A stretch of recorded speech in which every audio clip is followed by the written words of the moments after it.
All right. Well, we have Yuriy Zaytsev here, and this is Steve from Palladino Power Project, and we're gonna sort of unpack some of Yuri's story from about April of 2023 through April of this year, where he successfully ran Paris in 3:10:32. Was it? I can't Something remember. like, don't remember the second. 25, 3:10:25, a few seconds off. So I Yuri does a great job in terms of modifying training plans, anticipating life happens, using some of the metrics in conjunction with his general perceptions to really optimize his training. And I really wanted him to tell this story. In the description of this video, I'm going to put the links to a couple of Facebook threads from Yuriy, so you could also have a reading version as well.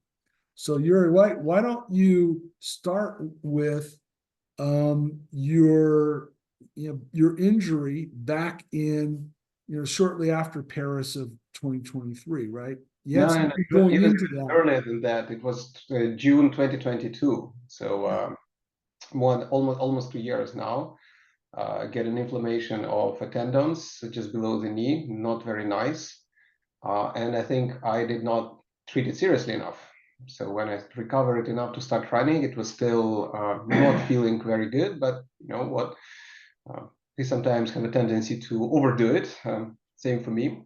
So I actually went with lower than normal, but still was basically preparing for the Paris 2023 marathon. I ran it without major problems, not very fast as intended, like it was 3:14, still enough for the Boston qualifier because that was the objective.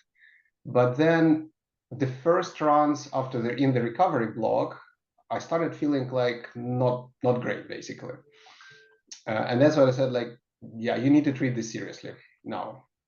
So I stopped running completely for about 3 weeks. Went to serious physio. I think I ramped up like probably about 40 physiotherapy sessions by now, and I still continue seeing the physiotherapist on a regular basis. And then very gradually starting with basically almost like from scratch. So starting with the 10-15 minute easy runs, mostly guided by what I was tolerating and what the body was ready to accept.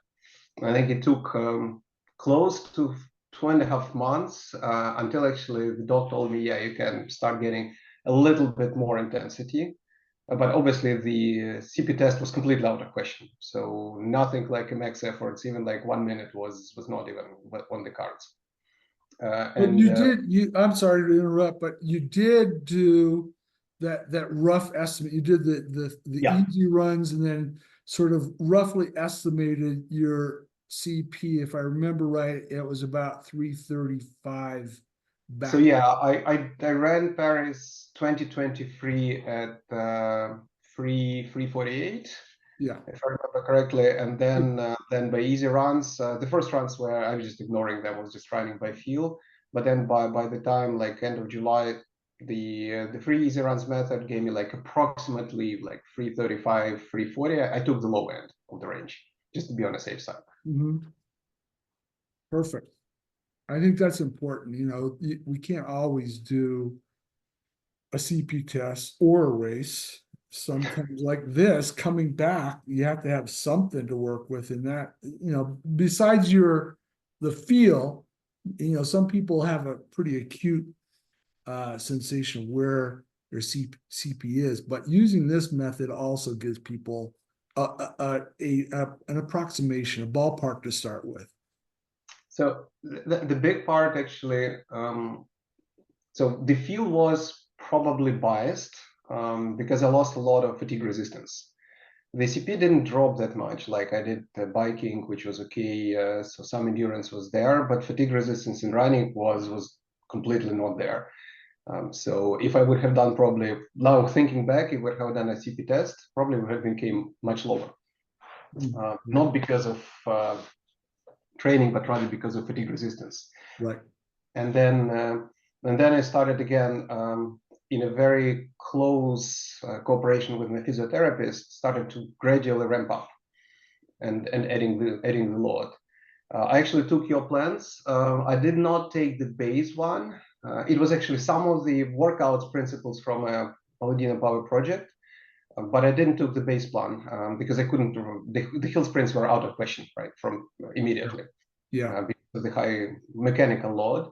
So I took just the workout ideas, look at the progressions, and actually in the beginning I just did a couple of test workouts. So I took like low number of reps for near threshold, for supra, and for VO2 max workouts, and I like, okay, what I can tolerate mechanically, and then what I can tolerate from the fatigue resistance perspective, and that kind of gave me the starting point to then to build on, and then the rest was progressing it, always listening like what's happening with my knee. So the goal with the physiotherapist was avoid some discomfort was okay, but if it's there by the next morning, then you don't run. That was kind of was the absolute rule, and Right. it worked. It worked. Yes. So we're going to look at Yuriy's WKO training load metrics charts in a moment, but I think if I remember right, you sort of went into a half marathon plan once you're able to get rolling, and then into 5K preceding going into a marathon plan. So I did not actually use the plans. I did not follow the prep. I just signed up for races. Right. That But you was followed a train. You created a training plan, if I remember right, based on what you can tolerate, but also you also found that there's like, for example, near threshold intervals and super threshold intervals were more bothersome than VO2 max type intervals or max aerobic intervals, and the tempos down below that CP level. Yeah, that was actually interesting. Mechanical, I still don't understand why. The doc told me like it's just a combination of intensity and duration, which seems to not work for my body in that point in time. But yeah, I had the constraints, certain intervals, certain types of workouts. I could not progress them. I needed even to step back on a couple of occasions. But thinking the races were essentially half marathon and a 5K like within 2 weeks, so giving enough rest in December. So I signed up for them and used essentially whatever budget for progression I had to push VO2 max, basically in like general aerobic capacity and 5K preparation. And at the same time building the fatigue resistance at lower intensities like marathon, half marathon. I was thinking not only about the half marathon race, but also preparing for the Paris 2024. Yeah, yeah. One thing I remember reading that was very cool and spot on. When by the time you got to doing the marathon plan, your marathon plan, sort of modified my plan, your plan, you were already at 6 times 3 minutes for your max aerobic power intervals. And so what you did, you didn't progress the volume. You sort of squeezed down the recovery time, which is actually a good thing. I mean, you don't really need to expand fatigue resistance after a certain amount. You want to improve, drive that VO2 max up, and you do that by hitting the right intensities, but also squeezing that recovery down a little bit. I thought that was really cool. Interestingly, that was way tougher than it sounds, at least for me. Oh yeah. So progressing from, I started the maximum aerobic power at only 3 times 2.5 minutes. I think that was like the first intervals. Progressing them to 6 by 3 was not very challenging. But when I started dropping the rest, that was very, very challenging. Yeah, I think that is the case, but I think it's important for the viewers is, sometimes you get to a certain amount in those really high intensities, and okay, I got through this workout, I'm tolerating it pretty good, I'm feeling like I need to go somewhere with it, squeeze it down. How much did you drop your recoveries by as you were progressing the reduction of recovery? So I think the first drop was 15 seconds. It was too aggressive. I barely able to complete the workout the next time.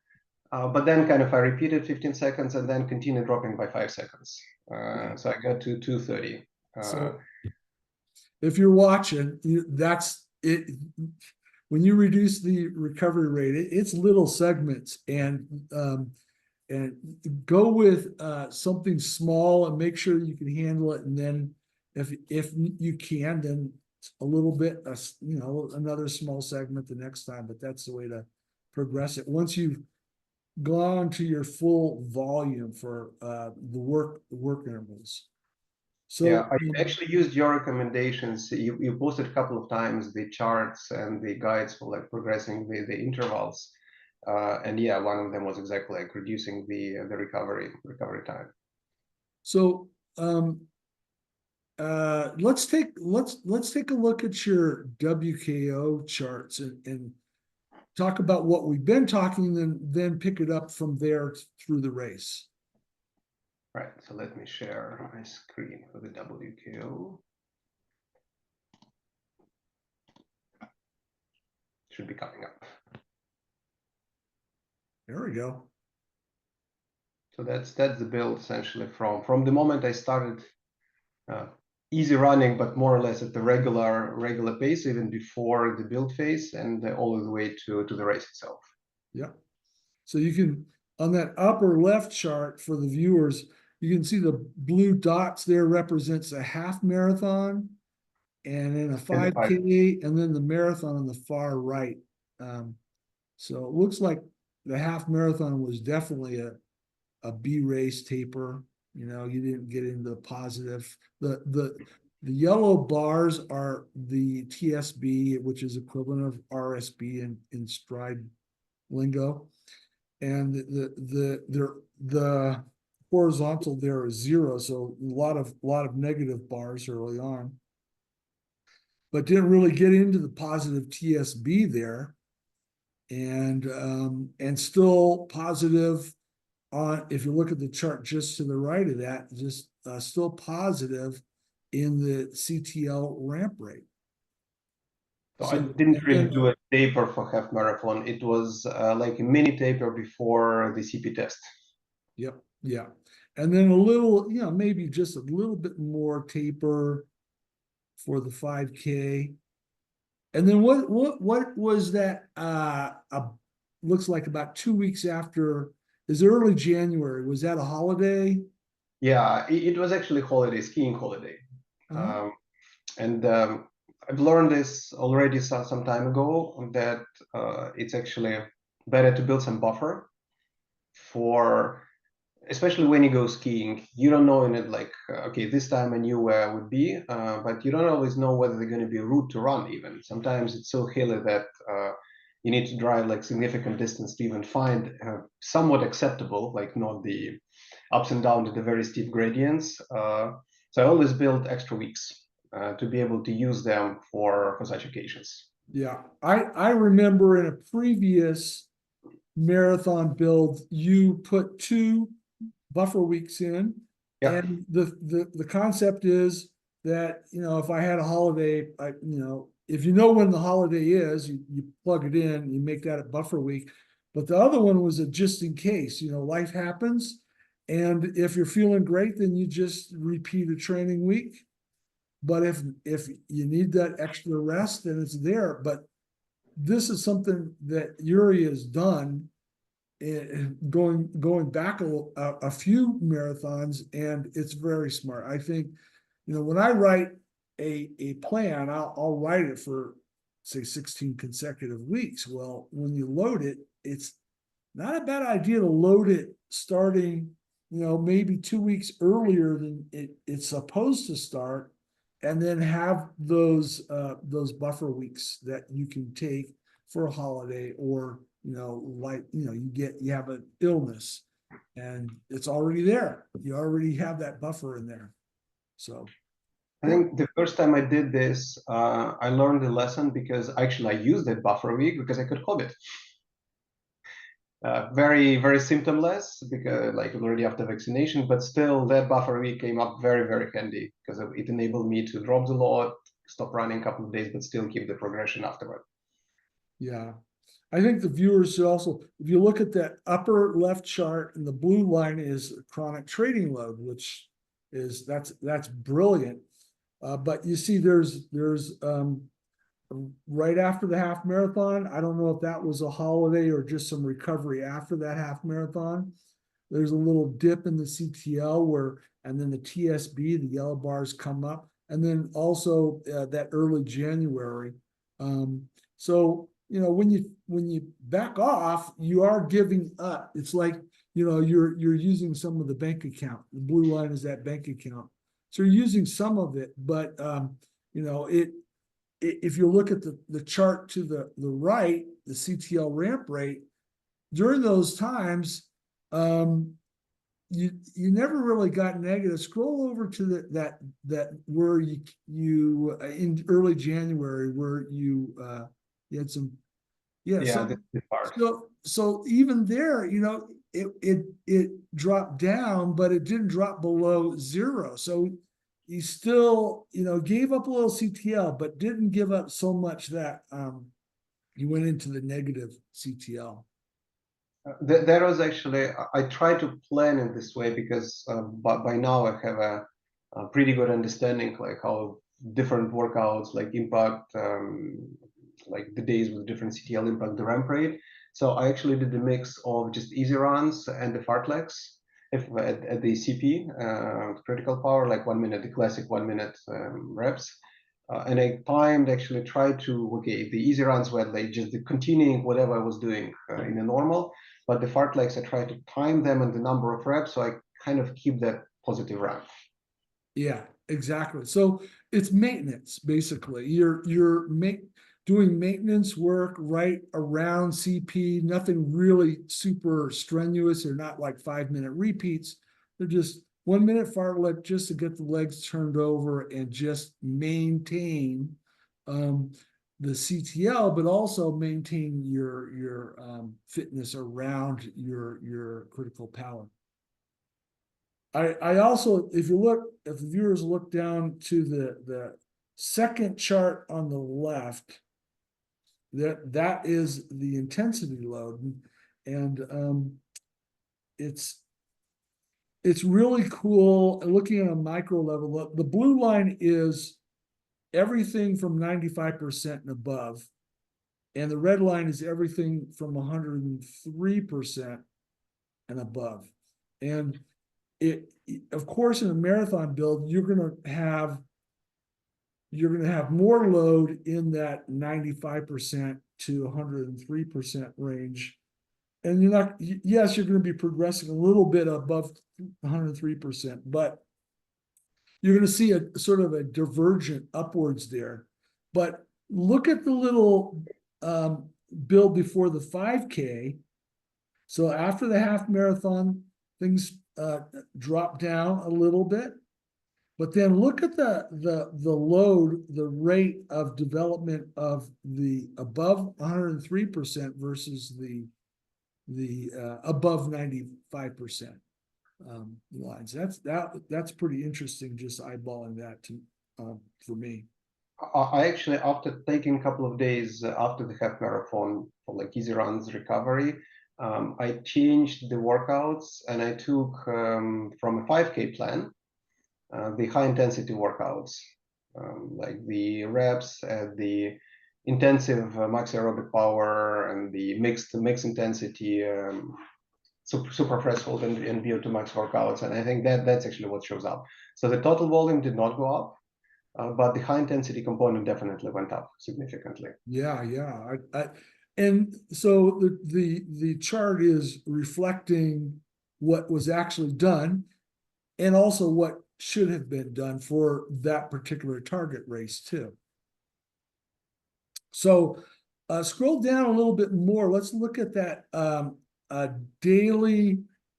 The blue bars there is daily percent of CTL. So that's taking the TSS, which is RSS in stride lingo, the TSS as a percentage of that chronic load, right? And you can, looking at this, you can see the easy runs are all there less than what, 100%, right? And you can see those bars below, and then the taller bars are the long runs. And why don't you talk a little bit about some of your long run modification that you did, because that was really cool. So probably like initial comment, and I think for people who would be watching, for the audience, you always recommend that the easy runs should be below 100%, like on this chart. But when you're just doing like 4 or 5 runs a week with the 2 workouts in the long run, it's actually difficult. So even if you run them at low intensity and low volumes, they're still going to end up, because your overall CTL is actually not yet big enough to modify that. But then it kind of gradually drops into the normal range, and I think it's very, very visible also on the chart when you get in the normal steady state. So the long runs, I knew, like as I mentioned, like from when it did like started going at a high intensity, that my fatigue resistance suffered quite a lot, and I need to rebuild it. And basically, it's going to take quite a bit of time for the marathon. So I actually invested whenever I could more of the kind of frame budget into the long runs. So pushing them more and harder than in your normal plans, at the expense of reducing the progression rate of the other workouts. And I think at some point it was actually a mix of HM, so half marathon tempos, marathon tempos in the beginning, and the 5K fartleks. This is, I was doing a mix of these 3, like in a rotation in the long runs, just trying to plan them so that the CTL gradually progresses, right? So which was different duration of the, like when you're doing a fartlek with a 5K, like 6, 8, 5K reps, and 20-minute MP tempo, that's actually duration would be slightly different to have the same load. But then I remembered, actually no, I didn't remember. I always wanted to test what would it actually feel to run the marathon power tempo after the 5K fartleks in the long run. So it's a little bit of the concept of split half marathon tempo. When you do one in the beginning, just to load the legs, get the lactic acid, and then the second one already in a very fatigued legs. So I wanted to try, like, how does it feel? So I ended up doing what would be a typical 5K long run plan. Steady state, I think that was 8 reps at the 5K power, and then followed by the relatively short, if I remember correctly, it was 15-minute marathon power tempo. I did not do any rest after the last fartlek interval, which was a big mistake. You mean you did a 1-minute recovery and then went right into I was doing 2-minute recoveries. Okay. Oh yeah, that's right. Yeah. Doing 2-minute recoveries, and then straight 2 minutes after, like into marathon power tempo. That was tough. Very, very tough. Yeah. So then I liked it very much. I shared it in the group, and you recommended that for sanity reasons. It's actually good to inject some steady state running as a recovery block. I did this in all of the following runs, and that actually makes a big difference, mentally as well as physically. And then I was getting into the marathon build specifically. So up until half marathon, I was actually investing more into progressing the half marathon tempos, without like doing too much of this mixed intensity long runs. But when I really get into the marathon build, so after the races, I started alternating long runs. So one run is more classic continuous tempo, and the second run 5K fartlek with marathon tempo. And I did them, like I look at the WCO data on what is the TSS of the fartleks of this fast segments, and what is the equivalent duration of normal tempo, steady state. And it turned out like by that time I was doing 10 reps of at 5K with recoveries at about 140. It was about equivalent to something like 12 minutes of MP tempo. And that's basically how I timed the long run. So Oh, good. Yeah. slightly longer MP tempo in a steady state, slightly shorter with a 5K fartlek. And you, if I remember reading right, you got up to about 74 minutes of this higher intensity portion of your long runs. Yeah, I think I'm checking it as well. So my last one was in a steady state was 74 minutes, but that was also like not only at marathon. I was again from a previous plans, I was injecting the half marathon power surges, starting at like 3, 2, 3, 4 1-minute ones. I think the last one was 74 steady state tempo, and there were 8 1.5-minute half marathon power surges, like equally spread. Cool. And then the ones with the long runs were, I think I ended up at 55 minutes. So it was basically 65 minutes in total. No, actually, sorry. Yes, it was actually 70 minutes in total with the 10 minutes, 10 reps of 1 minute of fartlek, and then 70 minutes tempo, so 60-minute tempo. So, and you know what? In the end, these ones were actually much easier than the first one. Well, I'm just going to interject that for the viewers, rather than taking away, oh, this is a workout I want to try, you have to understand context is everything, and this is something that Yuriy, you look at these charts, he did progressions very gradually, and it became very unique to him.